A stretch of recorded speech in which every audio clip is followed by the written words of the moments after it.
Today, we're going to talk mostly all basketball. We're going to talk about our tournament picks. We're going to talk about what Buzz Williams said, about how upset he was. We're just going to talk some basketball memories when it comes to Alabama. We're going to do all that and more. Thanks for making us the first place you listen to when it comes to Alabama podcast. And let's go ahead and get started with this thing. What do you say? Are Locked On Bama, your daily podcast on the Alabama Crimson Tide. Part of the Locked On Podcast Network, your team every day.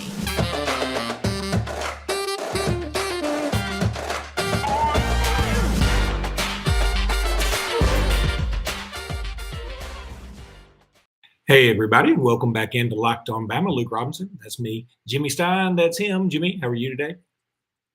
Oh, I'm doing great, man. Funnest basketball time of the year right here on us. It is. It is. I mean, look, I'm going to go off on a rant about the tournament here in just a second because I just have to. But I do want to say this episode is brought to you by Bet Online. I'll be talking about them in just 1 minute. Jimmy, couple of things first. Little quick hitters. 2 Alabama signees, 2 guys I'll be playing for the Crimson Tide basketball team next year, Jaden Bradley, as well as Brandon Miller, have made the Jordan Brand National Boys teams. So that's pretty cool. They're on opposite teams, which is also cool. So they could both be on the floor at the same time facing off against one another. They don't play the same position. But I think that's pretty cool. Alabama is one of the few teams that has 2 players or more in this event. So that's awesome too. Well, we talk about how in the macro sense, this was a great season. We make the tournament first time in 15 years, back-to-back, first time in 30 years. We've been back-to-back with seeds this good. But the real reason the program is ascending is the talent level is improving. There, you can make an argument that Alabama is just getting better and better. And there's evidence of that right there. Definitely is. And Jimmy, I got to go off on a little bit of a rant myself, and I'll let you feel free. Chime in afterwards.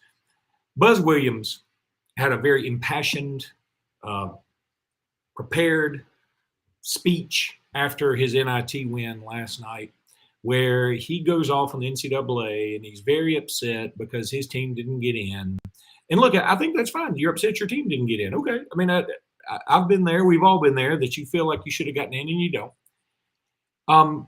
But he was literally brought to tears and basically said it defies logic that A&M didn't get in, which is, I mean, let's not go overboard, Buzz. I mean, a couple of things. First of all, yes, I would have put Texas A&M over Michigan. I would have put Texas A&M probably over Notre Dame or even Rutgers. I would have done that.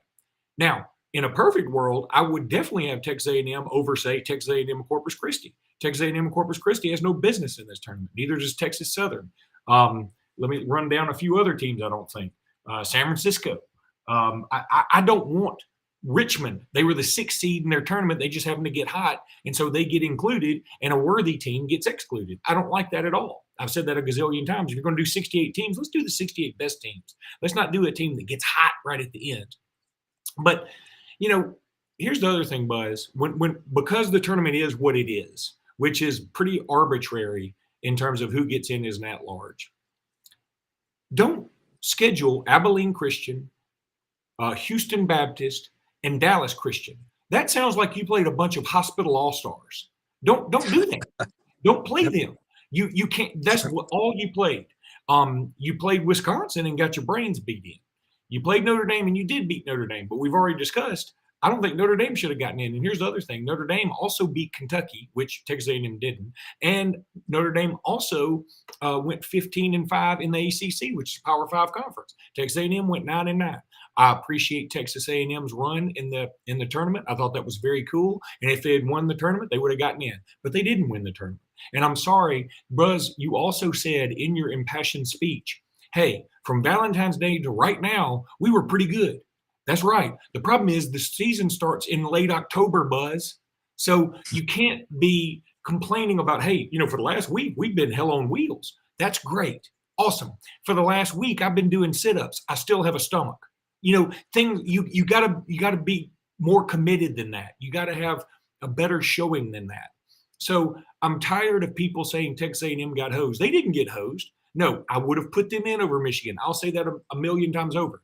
In my perfect world, A&M gets in, Michigan gets in, Rutgers, Notre Dame all get in, and Texas, Corpus Christi, Wyoming, let's see, Montana State, they're all left out because we know those teams aren't winning a national championship.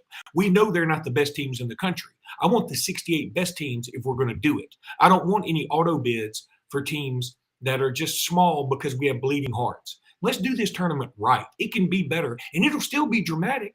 All the people that are arguing with me saying, yeah, but it's so much fun when a Montana State beats a Wisconsin or whatever. First of all, it's not that much fun. Secondly, it'd be just as it'd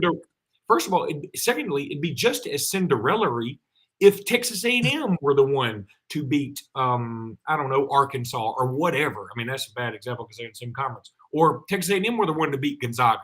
That would be just as cool, and it would be just as Cinderella-y. So I get so tired of we must protect these small schools. How many people literally watched Texas A&M Corpus Christi versus Texas Southern last night?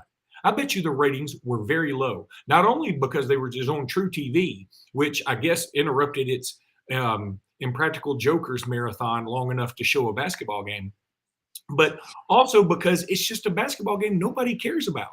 And then one more thing, Jimmy, a national guy, usually national guys don't agree with me. They love let's let the little guy in, which I just can't stand that argument.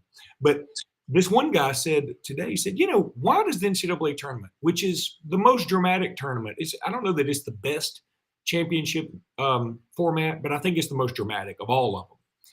Why do they start their tournament with Texas Corpus Christi versus Texas Southern to draw people in? Why do that? Why not start with something worth a damn and start with something that brings eyeballs in? And let's go back to, I think 64 is too many, but let's go back to 64 teams and let's get the 64 best teams. And on Thursday, everybody starts, on Thursday and everybody's tuned in because Tuesday night at 6:10, if you were watching Texas A&M Corpus Christi versus Texas Southern, you got a gambling problem. I did watch some of it, but only for one reason. I watched a little bit of that game. So because I felt like, I'm really excited about the tournament. I wanted to watch it start, so I watched really the first half. I didn't watch the second half because I didn't care who won, and I wasn't exactly enthralled by the basketball. So I didn't really watch the second half. I found out that after the game was over, the Texas Southern won, but I did watch most of the first half. I just wanted to watch the start of the tournament and the first point scored in the tournament. But first of all, I'm with you about I would enjoy the first four more if they were big school at-large teams, 12s against 12s, 11s versus 11s, the at-large, bottom of the barrel at-large teams. Second, they're never going to now that we have a first four, they're never going to get rid of it because it does draw enough eyeballs to make money. It makes money. Enough people watch to where they're going to continue to do this. They're never going to make less money by getting rid of it. But I'm with you. I wish it was 64. I wish they had never done it. It would have been an easy thing to do for me if it's like, hey, we got too many teams and too many conferences now. We can't squeeze out the big schools because we have to include all these little schools. Well, here's an idea. The champions of the four conferences with the worst RPI, they don't make it because there is such a thing as conference RPI. That's judged and evaluated. And at the end of the year, they could have said, well, okay, season's over. The four shittiest conferences were these four. Your champs don't get to play in the tournament because your conference was just too bad. And that's how they could have kept it at 64, but they chose to do something else. Now, I love your rant about, there I go again, every episode. Episode. And your screen is gone. I'm coming back. Here I am. Okay. Here I am. Now, I love your rant about sorrowful press conference. I'm with you. Walt stock and barrel. I don't even know if that's a real thing to say. But my point is, Buzz, partly your fault, not the losing so much. You had the resume to get in. I'm with you, Luke. I'd have put A&M in. I could have found 3 or 4 teams to leave out, including Notre Dame, including Rutgers. I would have put A&M ahead of them. So I agree with the wailing. I agree. I'm publicly, wherever I've posted it, tweeted it, A&M should be in this field. They really should. The committee screwed this up. Now that that's all said, A&M, this is your fault. And it's the scheduling. You scheduled way too many total tomato cans. You scheduled wins. It's the one thing the committee has been consistent about. All through these years, the committee has been consistent on that one thing. We are not going to give you credit for beating shit teams. You get no credit for that. Oh, and if you lose one, goodbye. And they didn't. They beat all these tomato cans they knocked over, but they played too many. I think Alabama only played one quad four team or two. Maybe Georgia was a quad four, and you can't help that. They're in your own conference. It's not like you can. Alabama didn't schedule Georgia purposefully. They were just on the schedule, and Alabama lost. But I think Oakland was maybe a quad four at the end. A&M played 8 quad four teams. This is on that. Those were decisions that Texas A&M made. That's why they're not in the tournament. So, yeah, I agree. Put them in. They played their way in. They should be in, but they also have themselves to blame. Yeah, they lifted up the chance. And I go back to if in my perfect world, A&M would certainly be in, and I'd get these little guys out. I mean, I would much rather have an opening round game, Gonzaga versus A&M, than Gonzaga versus Georgia State. That's just me. Right. I mean, I get it. Some people like the little guy. I'm just giving you my opinion. So, Jimmy, let me tell you, when we come back, I want to talk about some Alabama memories. Then we're going to talk about our own brackets. But right now, I want to tell everybody about Stat Hero. Stat Hero, they have this amazing single game pick'em that pits the star players against each other in an amazing hybrid between fantasy and amazing sports gambling. I just want to say amazing 3 times. Take control back from those handicappers that always seem to have the advantage. Start focusing on the players you know best with a gameplay that doesn't rely on big spreads, long odds, or funky props. Stat Hero gives you the advantage, resulting in their gamers winning 4 times more often. Why is that? Because Stat Hero eliminates the mystery about who or what you're going up against. In addition to their pick'em games, they also have dozens of lineups you can comb through to take on head-to-head. Sign up for free right now at stathero.com/lockedon. Use promo code LOCKEDON for a 100% deposit match. That's stathero.com/lockedon. Use promo code LOCKEDON for a 100% match. stathero.com/lockedon, promo code LOCKEDON. Terms and conditions may and probably will apply. Okay. So, Jimmy, let's talk a little bit about some memories. When you think Alabama NCAA tournament, what memory comes to you? It's an easy one for me. I hope the story doesn't bore people. It's an easy one for me. When I was in school at Alabama, we had one of the best teams in school history. Won the SEC tournament under Wimp Sanderson, advanced to the Sweet 16, where we played national sweetheart Loyola Marymount. They had a player, one of their star players, died during the season. And they dedicated the rest of the season to the memory of their teammate who died on the court. It was still to this day one of the most upsetting things I've ever seen. And but Loyola Marymount, they were very good. I know most people have never heard of them now, but during this 2 or 3 year stretch, Marymount had a famous coach named Paul Westphal who was one of the first who really loved to get up and down and shoot threes. And Marymount played so fast, it would have driven Nate Oates crazy. Nate Oates would have been going, slow down. I mean, that's how fast they played. They would score 120, 130 routinely. So we play Marymount. We're awesome on defense. They're awesome on offense. And the reason it stands out to me is I was so excited about the game. We didn't play anywhere near home. I had to watch in my college apartment. And I watched, and I had a girl over that was watching that was not super into it. I can't remember who it was. I don't even think she went to Alabama. She wasn't super interested. So it didn't last very long, whoever the girl was, because the sports were I was so into it. But both of my roommates were also gone for the weekend. And across the hall at the other apartment, two of those 3 guys were gone for the weekend. So it was just me and the dude across the hall named Scott, who also had a girl from home in town for the weekend. Well, we didn't all want to watch together. So I was in my apartment with a girl, and Scott was in his apartment with a girl. But what we did was, because the girls weren't into it, we left our apartment doors open. And every time Alabama would do something good, and we did good stuff throughout, we would dash into the hall with our beers and have a high five and run back into our apartments. And a couple of times we were whooping up. It was like me and Scott were watching together, and we were not in the same apartment. And the girls we were with, that I guess they went home Sunday, never to be heard from again. I never saw the girl Scott was with again. The girl that was up from home to see me, she never came back again.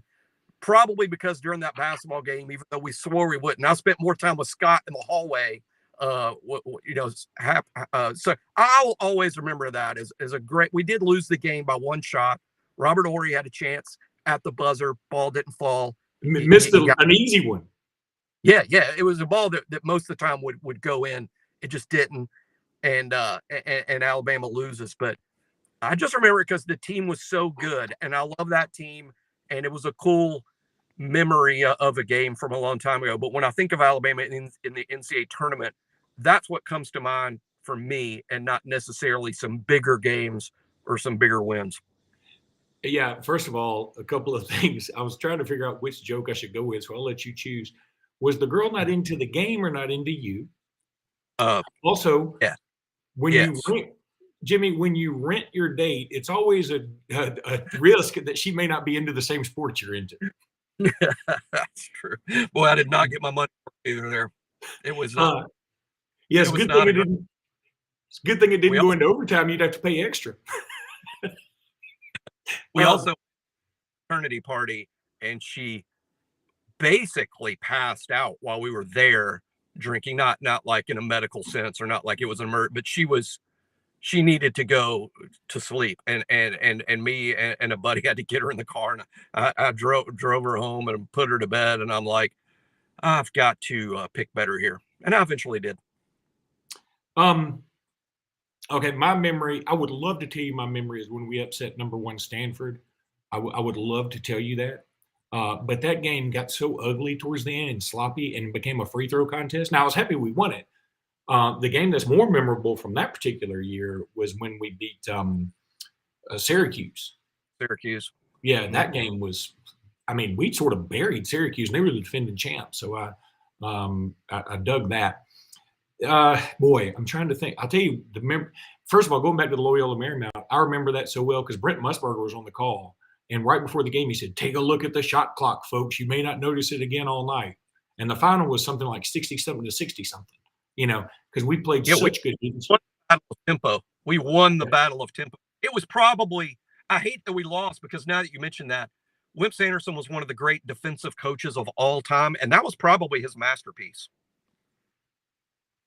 Then my other memory, and this is, again, I hate saying this, when I think Alabama NCAA tournament, what really comes to mind is Alabama versus South Alabama in the Omni, peanut butter and jelly against Robert Horry as a freshman, and we lose that game. And I can't shake that. I would love to tell you I think about something awesome in the NCAA tournament, but I can't shake it. I remember I watched it at my parents' condo in Destin, which they don't have anymore, unfortunately. But we were at that condo, and I remember watching it going, hey, we're about to beat these guys, right? We're going to pick it up. We're going to win this game, right? And peanut butter and jelly beat us. I don't even remember what their actual names were. I just remember peanut butter and jelly for South Alabama. I'm from here, and I'm a South Alabama fan. Growing up in Mobile, I've been watching South Alabama sports my whole life. So that game was sort of bittersweet for me. I was so mad at Alabama and my team, Alabama, because I was in school then too. I was a freshman. I'm the same age as Horry. And I was so upset about losing. I don't remember feeling good for South, which is rare for me because I'm always pulling for South. But it's Jeff Hodges, who's from Birmingham, I think, and Junie Lewis, who was from Pittsburgh, Pennsylvania. Yep. That's right. All right, Jimmy, when we come back, we're going to give our final 4 picks and talk about how far we think Alabama will go in this bracket. But for now, I want to tell everybody about Built Bar. These things are absolutely delicious. Told you a gazillion times about them. You want to check out the puffs. They've got cinnamon churro. They got coconut marshmallow, banana cream pie. They're all covered in chocolate. You can't beat that. Go to Built.com, scroll down to the macros chart. You'll be blown away at the statistics and the facts about Built bars, and they contain 130 calories, only 4 grams of sugar, 4 net carbs, and 17 grams of protein. That's good. That's really good stuff. Offer. Go to BuiltBar.com. Okay. Use promo code LOCKED15. Get 15% off that order. Use promo code LOCKED15 for 15% off that order at Built.com. You're going to love these things. They got all kind of flavors. If you're not into the puffs, you can get the regular Built bar. They're covered in chocolate too, and you're going to love them. Go to Built.com. Use promo code LOCKED15. That's Built.com. Promo code LOCKED15. Then Bet Online. Look, it's that time of year where college basketball is upon us, and we're in the middle of it. We're all knee deep in this stuff. So from all the latest odds, contests, and player props, BetOnline.net is #1 source for all your sports betting needs and info. BetOnline remains the best spot for all your sports scores, podcasts, and news this season. And it's not just basketball. BetOnline is your continued source for all your sporting wagering information needs, including live betting and your favorite casino games. Head to the website today or use your mobile device to learn more about the trends in action. BetOnline is where the game starts. Okay, Jimmy, what's your final four? And how far do you have Bama going? Go. My final four is, boy, you would ask without it in front of me, but I think I have, I do know. I have Kentucky, Tennessee, Iowa, and Texas Tech. I bet I could be one of the only people that have that, but I say that again, because I think you said Iowa. I did say Iowa, 5-seed Iowa, who I have losing in the national championship game to Kentucky. Do you hate money? That would be that. No, actually, I don't. It would sort of be the opposite. Okay, but I've. Oh, by the way, I didn't put real money on any of it, not yet. And I might do that later today. I'm still contemplating putting real money on some of the. And if I do, I might have different picks. Let's see. But that's how I filled out my initial bracket that I filled out, and I have Kentucky beating Iowa to win the national championship. Boy, that would be the most farmerific national championship ever. I mean, bourbon and corn. I mean, just awesome. But okay, so obviously you have Alabama losing in the second round to Texas Tech, or in the first round to Rutgers or Notre Dame. I have. Here's how I picked it, and I have Alabama losing to Rutgers or Notre Dame. I have Alabama losing. That's my pick. That's what I'm confident in that pick too. I'm not doing it to make a point. I mean, that's my pick. I'm trying to pick the right teams, and I'm picking against Alabama Friday based on the Alabama that I've seen lately. But I'll throw this in. I am probably more optimistic than most Alabama fans because, Luke, if Alabama makes it to the Final Four, I'll be saying we should have seen this coming.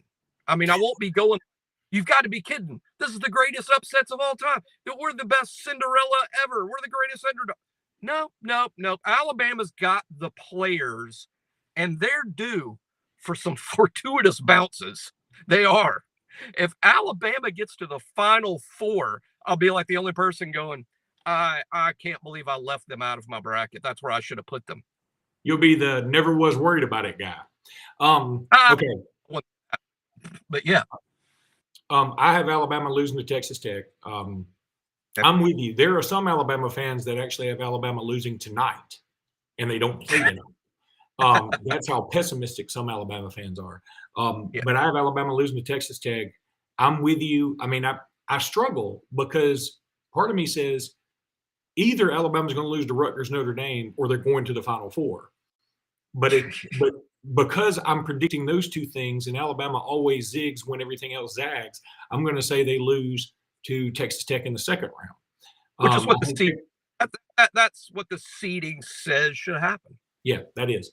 My final four is a little more chalk. Gonzaga, Kentucky, Arizona, and Kansas, and I have Gonzaga beating Kansas for the national championship. I know it's kind of cheap, but I mean, you talk about due. Gonzaga's due, and I think Gonzaga really is probably the best team in the country. And here's the thing: Gonzaga has a good mix of. They played a very difficult non-conference schedule. and then they play in their conference where they kind of coast, so they can kind of keep their legs about them. And now they're back into the grind. So I feel like they're going to be a seasoned team that is also well rested. Whereas you look at some of these other squads like a Kentucky, I mean, they're very seasoned, but they're so seasoned now. I mean, they're almost a jerk flavor. I mean, they're over seasoned. Same thing with like an Auburn or, I could say probably a Kansas even. I mean, where do you have Auburn losing?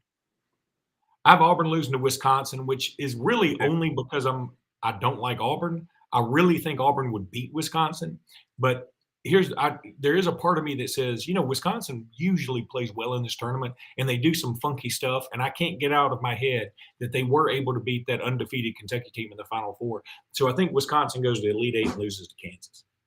Yeah, I have Wisconsin beating Auburn too. And hey, I'm more wrong about Auburn than anybody's ever been in any sport at any time. But the way I view in January and February, early February, I would have maybe picked Auburn to win the whole thing. I thought maybe at times they were the best team I saw in college basketball. But it seemed that as the season wore on, they became really dependent on Jabari Smith, who's a fantastic player who might deservedly go number 1 in the draft. I wouldn't be against my NBA team, whoever the hell that is, drafting Jabari number 1. I think he's so. But Auburn to me was a better team when it was a team instead of Jabari and the other 4 guys are clearing out. That's kind of funny because most Auburn people are the other way. They want to give the ball to Jabari and let everybody move out of the way, and they don't think he touches the ball enough. And I don't know why you're frozen, but you are. So what we're going to do is, Jimmy, you are frozen on the worst frame that's ever been frozen. I mean, I'm good. I'm just making you big so people can see this. All right. I'm letting Jimmy go because that was bad. But we'll stop it right there. So until tomorrow, folks, roll tide.